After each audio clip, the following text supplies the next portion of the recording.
स्वागत है एक बार फिर से आप सभी व्यूअर्स का। प्रीवियस वीडियो में हम लोगों ने नंबर ग्रुप के बारे में सीखा था। आज हम लोग स्टाइल्स ग्रुप के बारे में देखेंगे। तो चलिए स्टार्ट करते हैं। तो स्टाइल्स ग्रुप में देखिए पहला ऑप्शन जो आपका आ रहा है वो आ रहा है कंडीशनल फॉर्मेटिंग।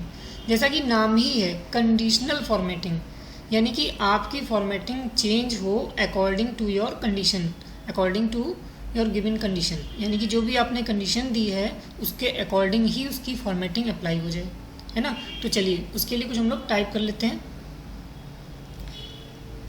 सपोज़ यहाँ पर हम लोगों ने कुछ नंबर्स टाइप कर लिए हैं 12, 65, 34, 23, 2, 67, 45, 120, 340, 220, 90, 10, 6, है ना। ये वैल्यूज़ हमने टाइप कर ली और अब हमने इनको क्या करा, सिलेक्ट कर लिया और उसके बाद हम लोग कंडीशनल फॉर्मेटिंग में गए हैं। तो यहाँ पर दिखा रहा है कि हाईलाइट सेल्स रूल्स, है ना। तो आपने सपोज यहाँ पर देखिए आपका रहा है greater than, less than, between, equals to, text date contain. ठीक है, तो टेक्स्ट डेट कंटेन तो यहाँ पर टेक्स्ट तो है नहीं, डेट है नहीं, है ना। तो हम लोग यहाँ पर क्या कर सकते हैं, ग्रेटर देन सपोज हमने अप्लाई किया। ठीक है, अब देखिए यहाँ पर क्या करा रहा है, ग्रेटर देन जो भी आप वैल्यू लिखना चाहते हैं। तो अगर सपोज आपने यहाँ पर कर दिया ग्रेटर देन 50, ठीक है, तो जो जो वैल्यूज़ यहाँ पर आपने देखी ग्रेटर देन 50 होंगी उनका जो कलर होगा वो लाइट रेड फिल हो जाएगा। ठीक है, विद डार्क रेड टेक्स्ट, यानी कि उसका जो बैकग्राउंड कलर होगा सेल में जो कलर फिल हो जाएगा वो हो जाएगा लाइट रेड, जैसा कि देख रहे हैं आप, है ना, विद डार्क रेड टेक्स्ट। और जो टेक्स्ट होगा वो डार्क रेड में हो जाएगा। अगर आप ऐसा करना चाहते हैं तो आप कर सकते हैं। यहाँ से और भी रूल्स हैं वो आप चेंज कर सकते हैं, है ना। तो चलो इसी के अप्लाई कर लेते हैं। तो देखिए ये अप्लाई हो गया, है ना, इस तरीके से होता है।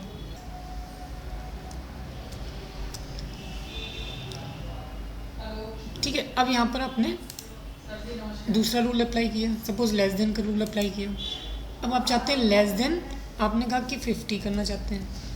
तो देखिए जो जो लेस देन 50 वैल्यूज़ थी उनका कलर आपका डार्क रेड हो गया, विद लाइट रेड फिल हो गया, है ना। तो इस तरीके से आप कर सकते हैं।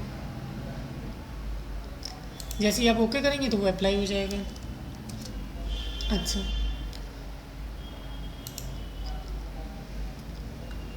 बिटवीन कर सकते हैं कि यानी कि कोई रेंज के बीच में आप वैल्यूज़ चाहते हैं कि इतने से इतने के बीच में।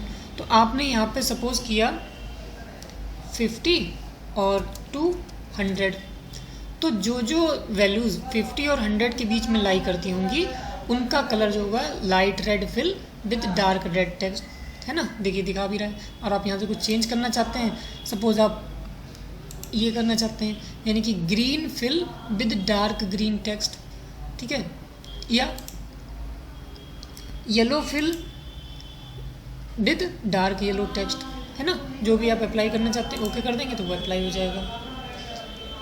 फिर और भी बहुत सारे रूल्स हैं। आप चाहते हैं कि टॉप बॉटम रूल्स, है ना। तो जैसे टॉप 10 आइटम्स, तो इसमें आपकी कुछ छोटी वैल्यूज़ हैं कुछ बड़ी वैल्यूज़ हैं।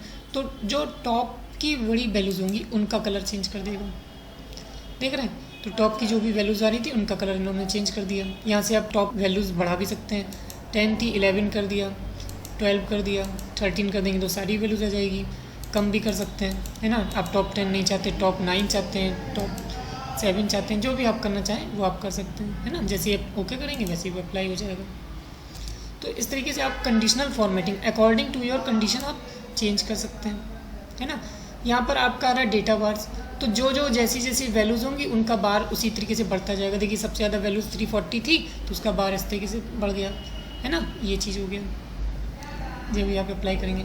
कलर स्केल, यहाँ से आपका देखिए कलर स्केल आ गया, ठीक है। तो डिफरेंट डिफरेंट कलर्स में आपकी वैल्यूज़ आ जाती है। जिसकी वैल्यूज़ ज़्यादा होगी उसका कलर इस तरीके से हो जाएगा। ये चीज़ आप अप्लाई कर सकते हैं, ना, जो भी आपको रूल अप्लाई करना है तो इस तरीके से हो जाता है। और सपोज़ आपने कोई रूल मान लो अप्लाई कर रखा है, आप उसको क्लियर करना चाहते हैं तो यहाँ पर आप क्लियर रूल्स में जाके क्लियर रूल्स पे कर सकते हैं, है ना। इस तरीके से हो जाता है। अच्छा, दूसरा ऑप्शन आपका आ रहा है फॉर्मेट एज टेबल। तो सपोज़ यहाँ पर हम लोग कोई एक टेबल बना लेते हैं छोटी सी। सपोज़ यहाँ पर हम लोगों ने लिख लिया सीरियल नंबर, यहाँ पर प्रोडक्ट नेम, यहाँ पे क्वांटिटी, यहाँ पर रेट, यहाँ पर अमाउंट आपने लिख लिया। ठीक है, यहाँ पर आपने 1 2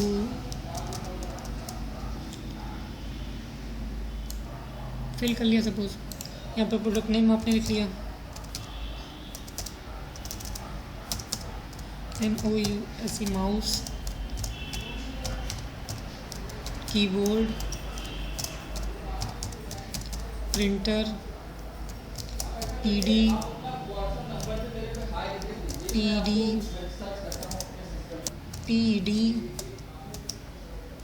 DVD, है ना, कुछ भी लिख लिया आपने। क्वांटिटी हो गई आपकी 12, 25, 15, 20, 60, है ना। इसी तरीके से आपने यहाँ पर रेट लिख लिए 100, 250, 300, 400,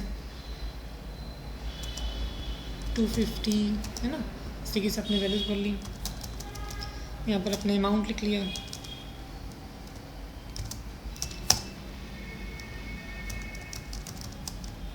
है ना। इस तरीके से आपने कर लिया।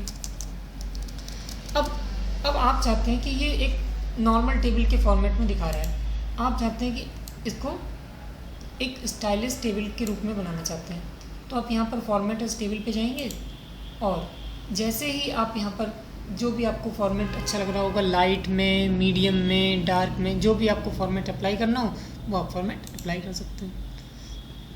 तो देखिए यहाँ पर आपका एक ऑप्शन आ रहा है माई टेबल हैज़ हेडर्स। तो आप अगर ये हेडर्स को टेबल में रखना चाहते हैं तो आप रखेंगे, और नहीं रखना चाहते हैं तो ये अलग से अपना एक ऐड कर देगा। सपोज़ यहाँ पर आपने इसको हटा दिया, ओके करा, तो देखिए कॉलम 1, कॉलम 2 इसने अपनी तरफ से एक टेबल हेडर बना दिया, है ना। लेकिन अगर वहीं पे आपने अगर यहाँ पर हेडर को ना हटाया होता, ठीक है, यहाँ पर आपने हेडर को ना हटाया होता तो वो आपकी जो पहली रो है उसी को हेडर मान लेता, है ना। तो इस तरह से आप कर सकते हैं। तो देखिए इसमें आपके बहुत सारे ऑप्शंस हैं, आप यहाँ से फ़िल्टर वगैरह कर सकते हैं कि जो भी आप जैसे सब कुछ नहीं सिलेक्ट करके दिखाना चाहते हैं तो यहाँ से सिलेक्ट ऑल को हटा दिया, आप केवल 20, 12 जो भी आपको दिखाना है वो आप यहाँ से डिस्प्ले करा सकते हैं। सिलेक्ट ऑल कर लेंगे तो फिर से ये सब आ जाएंगे, है ना। तो ये है आपका। फिर सपोज आपने सेल सेलेक्ट कर ली, उनका सेल स्टाइल चेंज करना चाहते हैं, ठीक है, तो यहाँ से आप जो भी सेल स्टाइल अप्लाई कर देंगे वो आपका सेल स्टाइल अप्लाई हो जाएगा। देख रहे हैं, अब आप जो भी इसमें लिखेंगे तो वो उसी फॉर्मेट में लिखेगा, है ना। ठीक है, तो ये सेल स्टाइल हो जाता है आपका, जो भी आपको सेल स्टाइल चेंज करना है। इस तरीके से आप उसमें जो भी सेल्स का स्टाइल चेंज कर सकते हैं। तो ये था आपका styles group. I think clear हो गया होगा। Thank you.